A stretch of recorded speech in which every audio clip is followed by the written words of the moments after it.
Camera on the Classroom, a series of programs dealing with topics of current interest to both students and parents. Produced by teachers of the Hamilton Board of Education, it's now time to turn the camera on the classroom.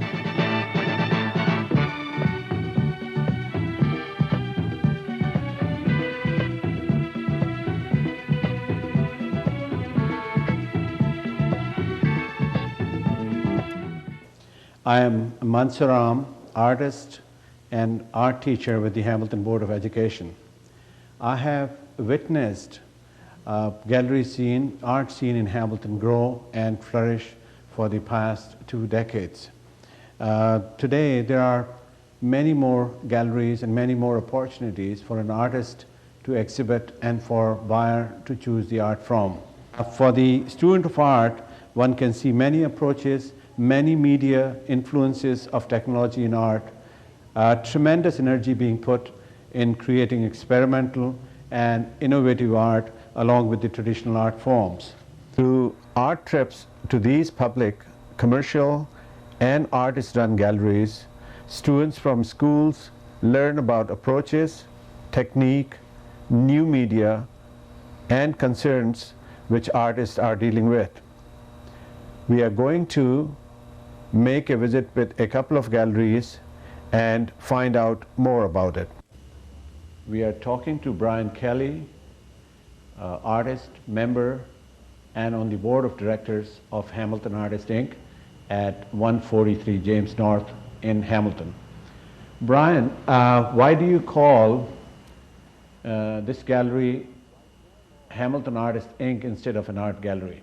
Well, when the gallery was opened in 1976, it was to fill a void left by the larger galleries in town, such as the Art Gallery of Hamilton. They weren't featuring what we thought was enough of local artists. Therefore, we call it Hamilton Artists. Initially, it was called the Hamilton Artists Co-op. Yes. But when the government suggested that we incorporate to receive certain types of funding, they wouldn't allow the word co-op use, so it's been changed to Inc. What is a co-op gallery, and what is the difference between a co-op and a commercial art gallery? A commercial gallery, a personal feeling is that their main reason for existing is to sell paintings, to make money or lose money depending on what their tax bracket or their tax information is. Whereas as an alternative gallery such as this, yes, cooperative, our main reason for existing is to exhibit work. Though we do like to sell, it's really secondary as compared to the exhibiting of the works. Brian, who can exhibit in this gallery? Is it just members? Initially the idea was to show just members, but I think over the years it's developed into pretty much an open policy. Yeah. We still like to keep a certain percentage, a large percentage of the shows in the gallery shows by local artists, but we have accepted work from outside the city and outside the province, even outside the country. Oh, wonderful. Okay, now what themes? Do you go by themes when you're in your exhibitions? Well, the board makes an attempt to exhibit a variety of work during the year. So we try to mix up, I suppose you could say, the types of work we show. Perhaps one show or 1 month would be a show of paintings or drawings, then the next month perhaps sculpture, then photography. I think it'll be clearer, or it'll be helpful if you gave examples of the types of exhibitions you had in the past year at this gallery. Well, before the member show that's in the gallery now, we had sculptural works by Wayne Allen, a Hamilton sculptor, I'd like to admit.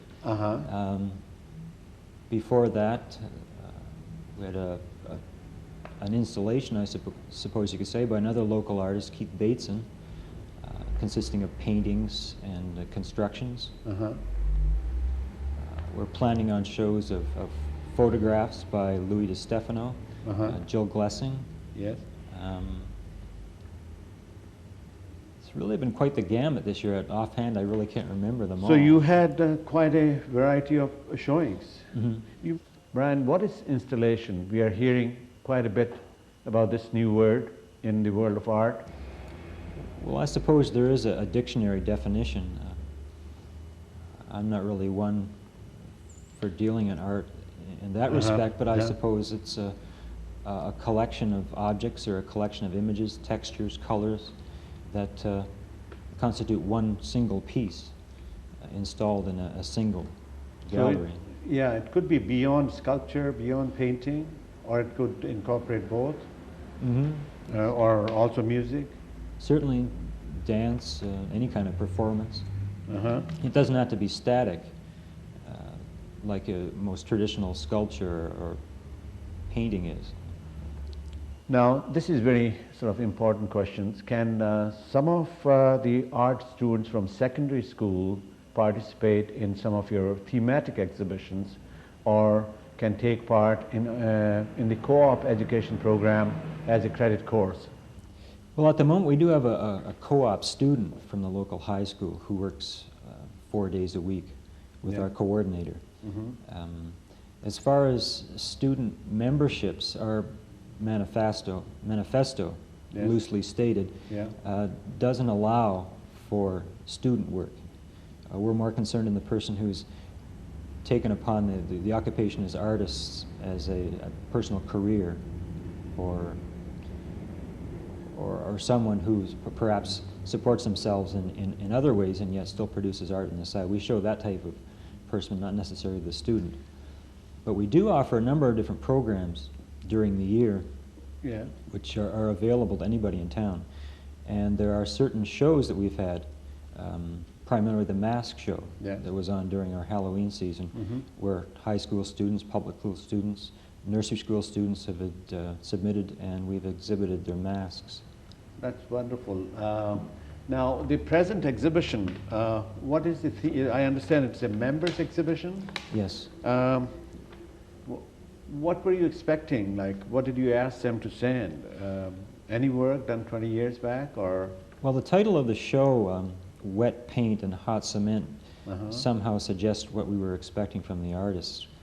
We were looking for works that perhaps were just completed or in progress of completion to be shown here. Tom Beckett, owner, director of Beckett Gallery at James Street South and Bold Street in Hamilton. I remember when you had a sort of a landmark, a photography studio, a Beckett studio at the same spot in the 60s, and on a wintry morning or afternoon we had a chat, and you were dreaming about opening a gallery. So now it is a reality. So the transition from photography to art gallery, how did it happen?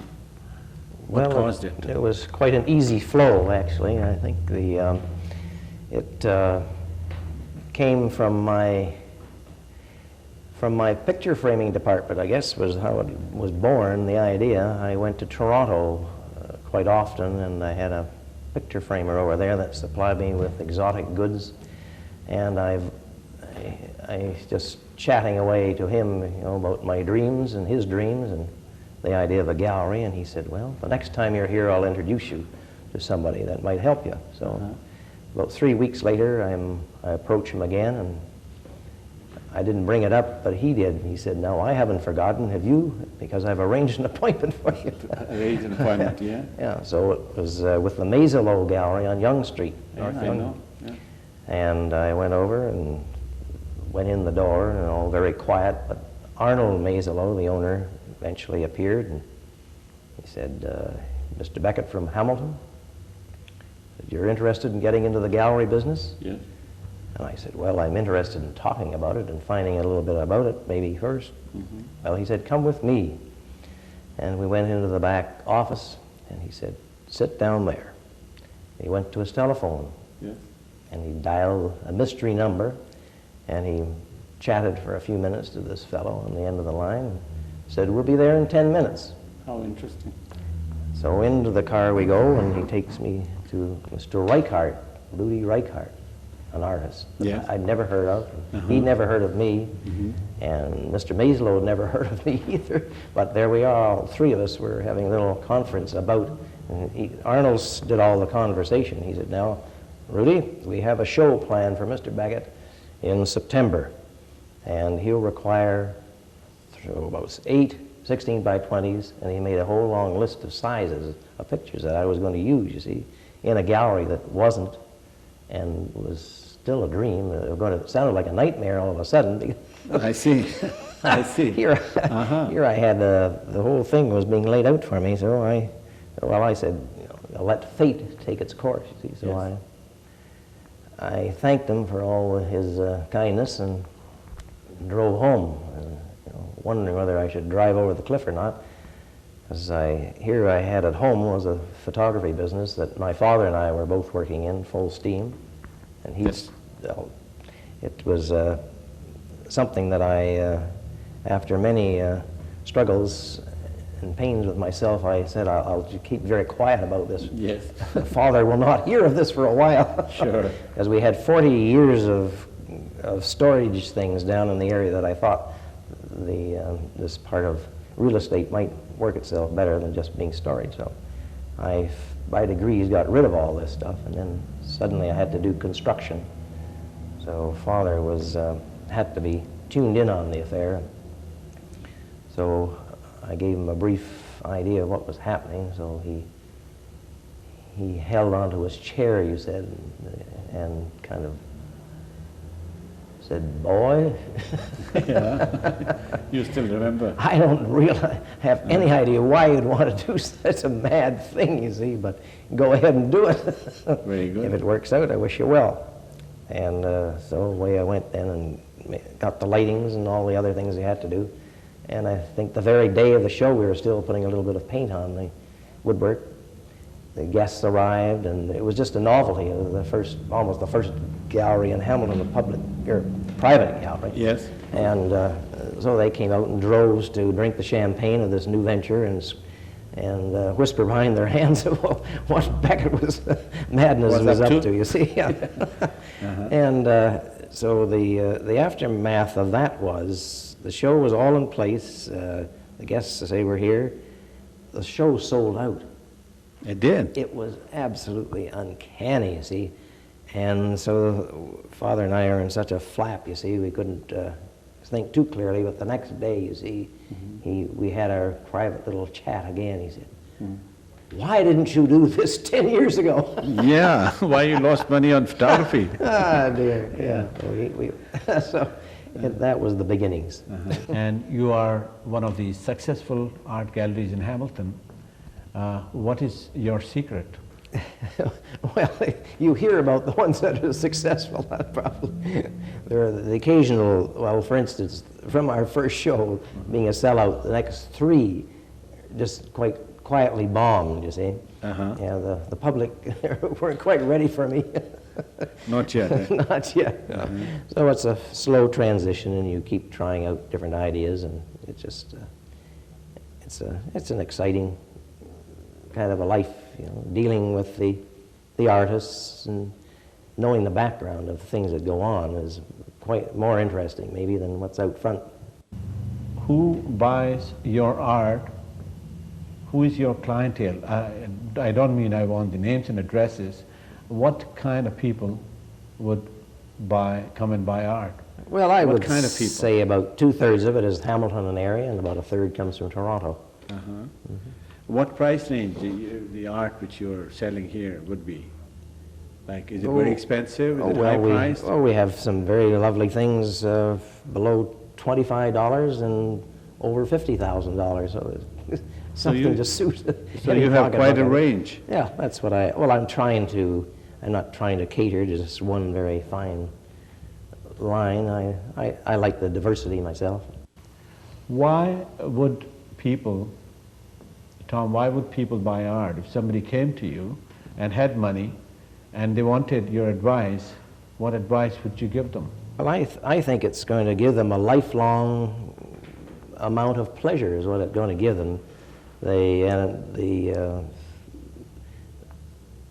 The first thing I think they have to do after browsing around in different galleries and trying to get some ideas is to take a flyer and buy something. That seems to be the biggest wall to crawl over. Yes. I don't know why, because you go downtown, you buy yourself a car, and a 10-minute whim is here. Buy a house on a half a day's go, and so why should it take $50 worth of art to have it verified and certified? Sure, sure. Oh, yeah, no. But once they've done that and that thing is broken down, then it's really more a disease than anything. They can just, anywhere they go in the world, they can be just a browser. They don't even have to spend money on it, really. But they'll still get enjoyment from So it. it can add almost another dimension to their life. Absolutely, yeah. How do you choose your artist? The beginnings of our gallery, we were very, other galleries were very helpful in lending me art. And by degrees, I was able to wean off and start introducing my own artists, which are mainly from this area. And so that's the way it is, just a slow transition. We now have artists, actually. I'm a member of the Art Dealers Association, which I think there are 54 members across Canada, and this gives me a good entree into the top galleries and the top artists.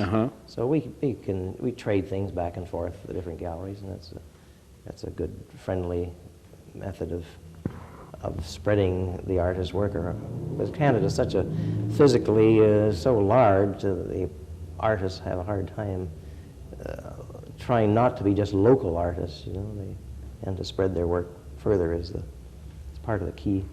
So name some of the artists you represent. I saw one print of Picasso. He's one of my prizes. Yeah. Well, Picasso is part of a group of etchings and lithographs that we had quite an international print collection when we about the 4th or 5th year of our being. This was an area that I was interested in, and the prices were reasonable at that time. And so we built up Chagall and all kinds of interesting names. But then it kind of went through the roof, the prices, so we've had to back up. But I did keep a few souvenirs for myself there. And what about that scene of old Hamilton, a beautiful landscape of downtown Hamilton? Who is it by? And do you have a story to tell? Amy Howard, and the painting was 86, and it shows the corner of King and James looking north, and you see many people and many of the landmarks that were there. I think it's the second city hall is pictured in this. I think we've had 4 in our lifetime here in Hamilton. Yeah. But it's a very beautifully done piece, an oil, and the painting was done from where the old Burke's building used to be, and there used to be an art studio on either the second floor, I believe, and looking out over Gore Park, and so that's the view that Miss Howard's done her painting from. Then you have from the reserve in Cayuga, Caledonia area, the Indian Reserve, you have sculptures, wood sculptures by Jacob Thomas. Then you have other works, the stone carvings by another artist, and some very interesting pottery. Well, they're all from the reservation.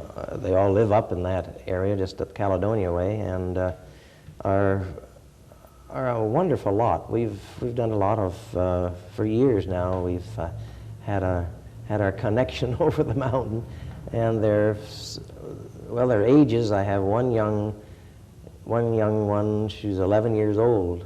Brought in a little carving, and the work just seems to get better. They work in stone, wood, and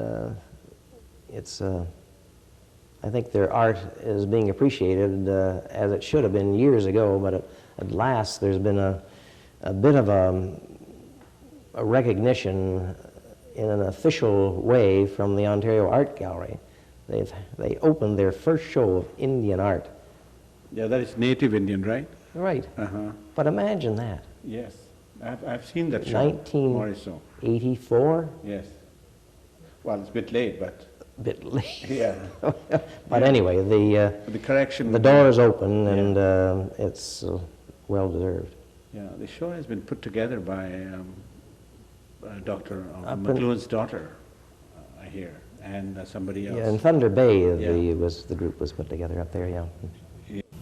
I think I like the work of the plaster sculptures by Brian Verhawks. Well, he's a young lad, and he's going to university in Windsor. He's in his last year down there, and so he's a very enterprising young lad. And he wandered in one day. That's how a lot of artists just come cold call, and so if I have the time, I like to see them and see what they're doing. And so he showed me what he was working at in plaster, and he hoped one day to have enough money to do some castings, you see. But in the meantime, I said, well, it's different and exciting. Let's show what you're doing.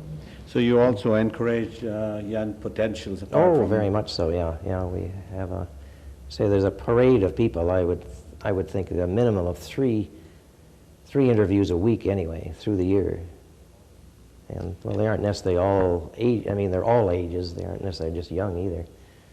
What We- about Rita McKenzie's the landscape in pastel, Yeah, which she's- is to your left? Yeah, very talented lady from Kingston area, and we've had good success in sales of her work too. She landscapes and very beautiful pastel, very difficult medium to do anything with, and she's conquered that.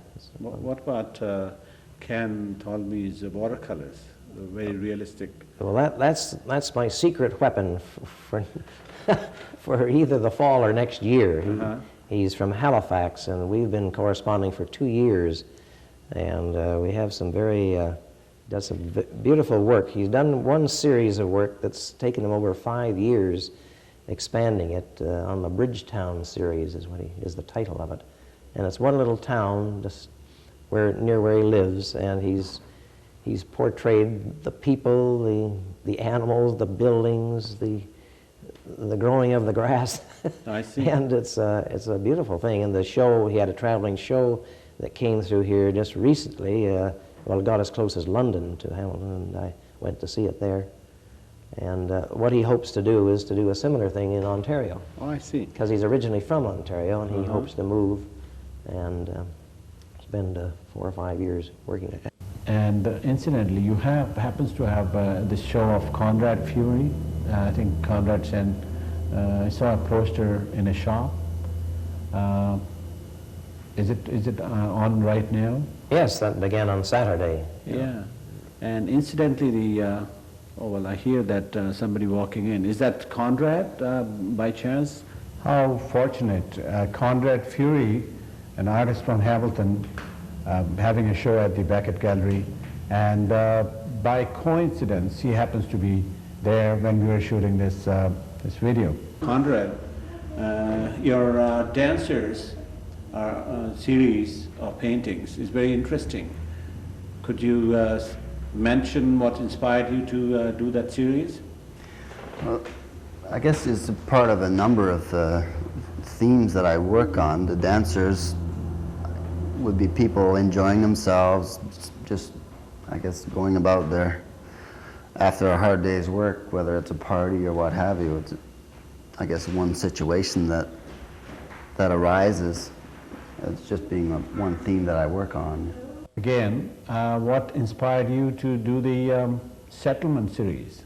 I guess it's a theme that's close to me. I guess it's close to home, in that the government, when I was growing up, the government in Newfoundland, the provincial government, had a resettlement program where they moved a lot of people from the smaller outports, I guess because the fishing wasn't doing as well, and they uprooted those people and moved them to larger towns. Ostensibly, I guess they didn't want to have to put in servicing or look after those people. By moving them to larger towns, there was no employment for those people. They went on welfare anyway, so it destroyed a way of life that those people had for years. And where it was possible, these people actually took their houses with them. They put them on a flotation device and towed it to the next town.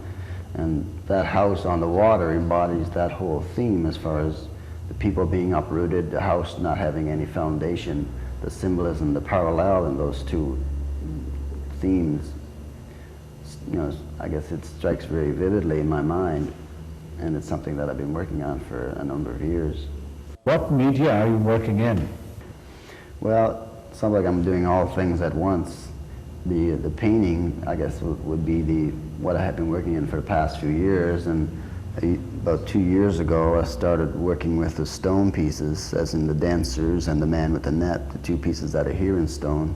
And just this past year I've started working with bronze, and there's about half a dozen pieces here, with the one resettlement one, and the man cutting wood, and just a few other things.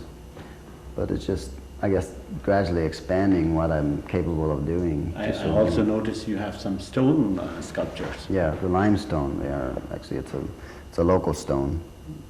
Just a matter of scavenge around and find what you can at this point.